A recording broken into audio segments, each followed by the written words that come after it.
एक समय की बात है। एक राज्य में एक प्रतापी राजा राज करता था। एक दिन उसके दरबार में एक विदेशी आया और उसने राजा को एक सुंदर पत्थर उपहार स्वरूप प्रदान किया।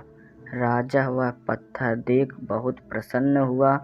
उसने उस पत्थर से भगवान विष्णु की प्रतिमा का निर्माण कर उसे राज्य के मंदिर में स्थापित करने का निर्णय लिया और प्रतिमा निर्माण का कार्य राज्य के महामंत्री को सौंप दिया। महामंत्री गांव के सर्वश्रेष्ठ मूर्तिकार के पास गया और उससे वह पत्थर देते हुए बोला, महाराज, मंदिर में भगवान विष्णु की प्रतिमा स्थापित करना चाहते हैं। 7 दिवस के भीतर इस पत्थर से भगवान विष्णु की प्रतिमा तैयार कर राजमहल पहुंचा देना। इसके लिए तुम्हें 50 स्वर्ण मुद्राएं दिए जाएंगे। 50 स्वर्ण मुद्राओं की बात सुनकर मूर्तिकार खुश हो गया और महामंत्री के जाने के उपरांत प्रतिमा का निर्माण कार्य प्रारंभ करने के उद्देश्य में अपना औजार निकाल लिया।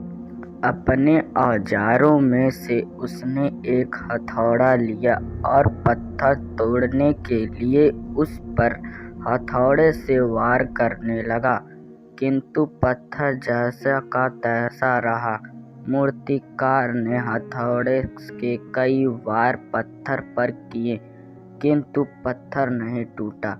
50 बार प्रयास करने के उपरांत मूर्तिकार ने अंतिम बार प्रयास करने के उद्देश्य से हथौड़ा उठाया, किंतु यह सोचकर हथौड़े पर प्रहार करने के पूर्व ही उसने हाथ खींच लिया कि जब 50 बार वार करने से पत्थर नहीं टूटा तो अब क्या टूटेगा।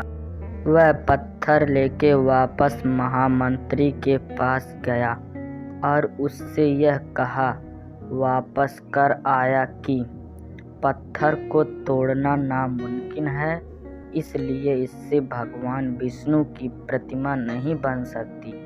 महामंत्री को राज का आदेश हर स्थिति में पूरा करना था, इसलिए भगवान विष्णु की प्रतिमा निर्मित करने का कार्य गांव के एक साधारण मूर्तिकार को सौंप दिया। पत्थर लेकर मूर्तिकार ने महामंत्री के सामने ही उस पर हथौड़े से प्रहार किया और वह पत्थर एक ही बार में टूट गया। पत्थर टूटने के बाद मूर्तिकार प्रतिमा बनाने में जुट गया।